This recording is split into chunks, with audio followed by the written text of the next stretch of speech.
Terima kasih Lemtari TV.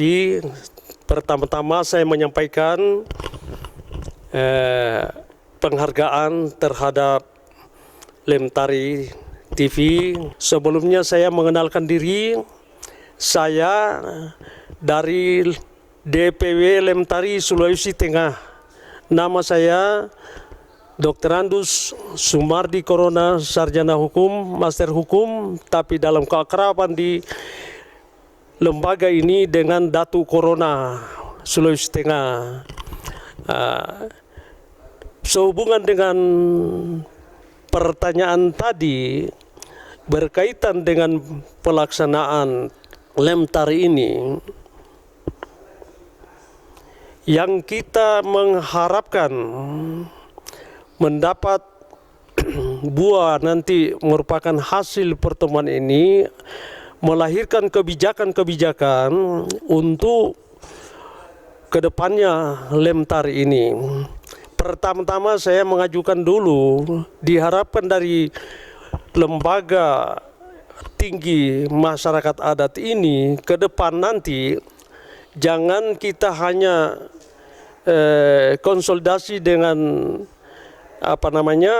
masyarakat adat yang seperti sekarang ini, tapi dalam kebijakan di dalam tugasnya nanti pertama-tama menyempurnakan yang hal-hal yang sifatnya substantif tentang adat, lembaga adat yang ada di Nusantara sini, bahwa tiap daerah itu sama tapi tidak serupa, atau bak pepatah mengatakan lain lubuk lain ikannya, lain padang lain belalangnya, kira-kira begitulah. Sehingga melalui adanya lembaga tinggi nasional ini diharapkan akan menjadi punca-punca daripada kegiatan lembaga-lembaga adat di tiap daerah di Nusantara ini, mengharapkan dipayungi oleh lembaga tinggi nasional ini, sehingga merupakan batu loncatan yang dapat menjembatani setiap aspirasi dan inspirasi dari bawah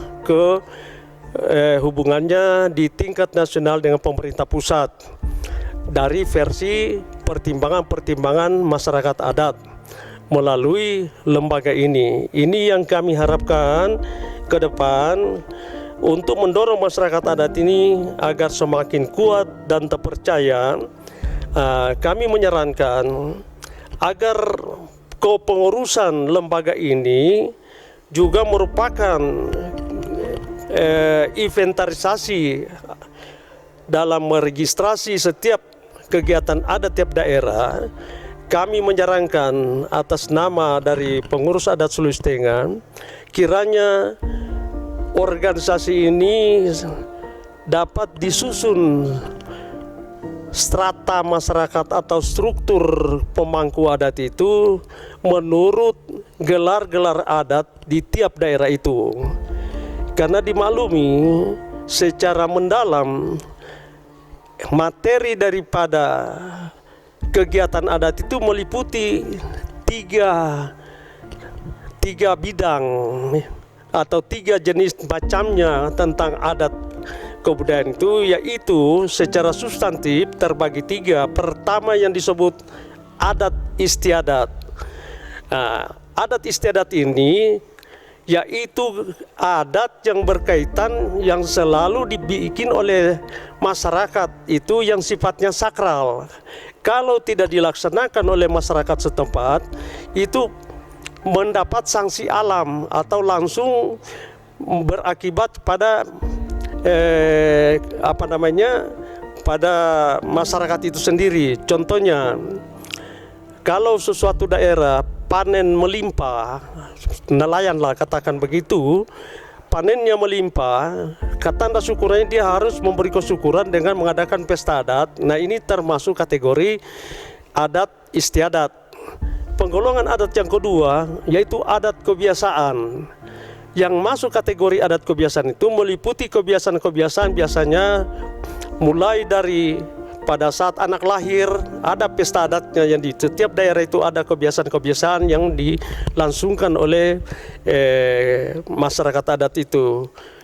waktu melaksanakan perkawinan, ada juga kebiasaan-kebiasaan yang khas menurut daerahnya sampai pada upacara meninggal. Ya, ini termasuk kategori adat kebiasaan yang tidak juga dapat dilupakan. Yang masuk kategori adat istiadat itu masalah kasus-kasus yang berkaitan dengan tanah, pertanian, hukum-hukum yang berkaitan dengan kerjasama dalam mengelola tanah, karena di dalam tanah itu di masyarakat adat ada penggarap tani pemilik dan ada petani yang hanya penggarap menurut kerja. Nah, itu ada pembagiannya. Tiap daerah itu masyarakat itu ada kebiasaannya dalam membagi hasil. Mungkin sudah dapat dicerna. Dan yang ketiga, penggolongan adat yang ketiga yaitu adat nan diadatkan. Ini mungkin lebih banyak karya-karya budaya yang bersifat seni. Itu karena apa? Adat dan diadatkan ini bukan yang kejadian sebenarnya, tetapi mereview peristiwa kebiasaan adat lama, disendratarikan dalam bentuk tari-tarian. Apakah itu juga pencaksilat juga merupakan kegiatan adat yang medley, yang tujuannya untuk promosi di daerah tersebut tentang hal-hal kebudayaan dalam bentuk seni dan sejarah lainnya di daerah itu. Jadi itulah penggalangan secara substantif materi adat. Adat, saya ulangi, adat istiadat sifatnya sakral, adat kebiasaan yang biasa dilakukan dalam hal kebiasaan lahir, perkawinan, bahkan meninggal dan berkaitan dengan kegiatan pekerjaan menggarap tanah, lahan, dan pembagian hak-hak adat lainnya. Yang kemudian dalam hal tiga penggolongan tadi itu harus diputuskan dalam suatu musyawarah yang inilah inti daripada musyawarah mufakat yang semua tingkatan adat itu melaksanakan itu. Itulah dalam bentuk rembuk adat. Rembuk adat itu materinya ada dua hal. Rembuk adat yang sifatnya non-fisik, dan yang satu rembuk adat yang membicarakan hal fisik. Contohnya hak fisik itu bangunan adat yang yang bersifat fisik. Yang non-fisik itu mengenai nilai-nilai tadi yang substantif. Itu yang harus dirembukan di desa, diputuskan. Nah, sehingga inilah merupakan tatanan atau kebiasaan-kebiasaan yang berlaku di persekutuan masyarakat hukum adat itu. Nah, inilah hal-hal yang mendapat motivasi. Kita harapkan tradisi-tradisi demikian setiap daerah diberi kepercayaan untuk melaksanakan dengan aman, dilindungi, dan tidak menjadi provokatif oleh pihak-pihak lain yang tidak sejalan dengan penduduk atau suku setempat yang melaksanakan kegiatan adatnya. Ini yang kami harapkan, sehingga keberadaan Lemtari ini merupakan lembaga tinggi daripada masyarakat adat Nusantara sudah sangat tepat dengan pada saat ini, sehingga masyarakat adat ke depan itu menjadi kuat, mandiri, dan benar-benar homogenitas sosialnya itu berdaulat. Inilah yang kami harapkan dalam forum musyawarah adat ini. Untuk pendapat kami dari daerah Sulawesi Tengah, semoga merupakan peserta lain dapat mendukung tentang apa yang kami dapat rekomendasikan dan apa yang kami realisasikan di daerah kami, menjadi bagian daripada pekerjaan rumah untuk kedepannya Lemtari yang akan datang dan seterusnya.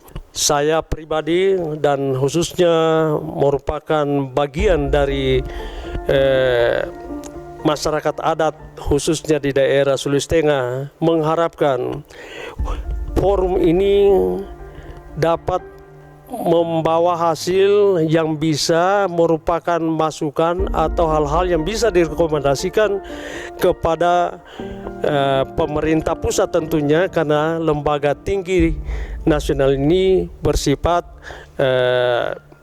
yang kedudukannya di pusat. Tentu saja mengharapkan ada hal-hal sebubar daripada musyawarah ini dapat menghasilkan, salah satunya yang dimaksud disinggung tadi adalah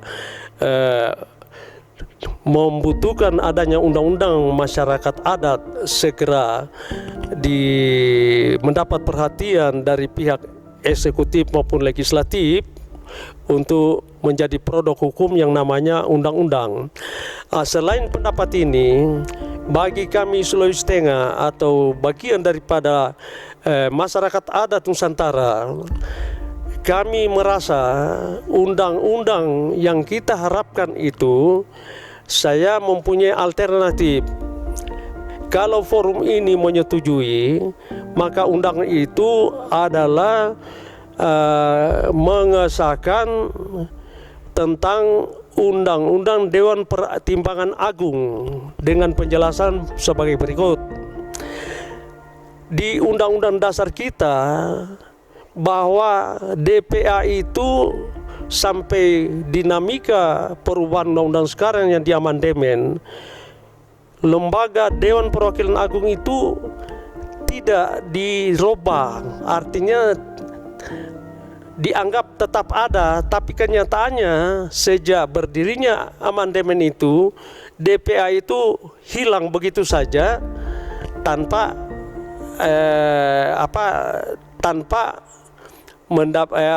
dibatalkan secara resmi, secara prosedural menurut aturan perundang-undangan. Oleh karena itu kami memandang dengan tidak diaktifkannya lembaga tinggi Dewan Pertimbangan Agung ini adalah pelanggaran konstitusi yang perlu juga Lemtari kritisi, menyampaikan kepada pemerintah bahwa lembaga tinggi Dewan Pertimbangan Agung itu pada dasarnya merupakan lembaga penasihat pemerintah, dalam hal ini yang menyelenggarakan pemerintahan NKRI.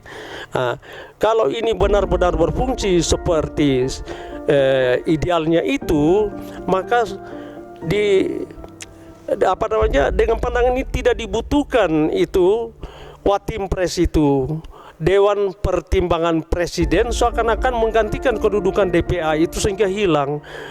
SK-nya dibentuk di-SK-kan ke eksekutif, dalam hal ini kepala negara, dalam ini presiden, kemudian menasihati presiden. Aneh, pada undang-undang kita forum penasihat negara itu adalah memberikan pertimbangan-pertimbangan secara agung itu ada di tangan DPA.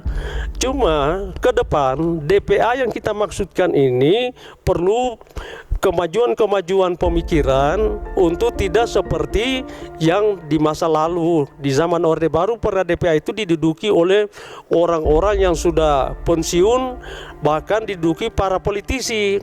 Wadah ini dengan undang-undang baru ke depan diharapkan DPA itu lembaga daripada para raja-raja sultan kedatuan setiap Nusantara itu duduk di situ, sebagaimana dalam fakta di negara kita bahwa suku-suku bangsa kita itu sudah menghampiri 300 suku bangsa. Kalau itu satu saja tiap perwakilan suku duduk di DPA itu, maka seimbang dengan kekuatan anggota DPR sekarang yang menghampiri 400 orang, 300 lebih. Itu menyeimbangkan. Apakah negara rugi membiayai DPA itu? Saya kira itu tiada alasan, karena itu wujud daripada pengakuan secara undang-undang bahwa perlindungan masyarakat mendapat tempat juga secara resmi. Forumnya adalah Dewan Pertimbangan Adat. Jangan diduduki oleh parpol itu, tapi berikan terah para raja sultan itu, datu-datu yang pemimpin suku atau tiap kesukuan itu punya hak satu kursi di situ. Nantilah undang-undang mengatur berapa orang yang duduk itu, tentu ada termasuk disejajarkan dengan undang-undang pengakuan DPD, sehingga diatur juga dalam undang-undang KPU tentang penyelenggaraan pemilihan, bukan hanya stop di pemilihan presiden, pemilihan legislatif DPR dengan DPR RI dan DPD, tetapi juga ke depan itu ada juga DPA. Inilah harapan ke depan yang kami rekomendasikan kepada pimpinan forum ini dalam musyawarah adat Lembaga Tinggi Nasional Republik Indonesia. Sekian, terima kasih.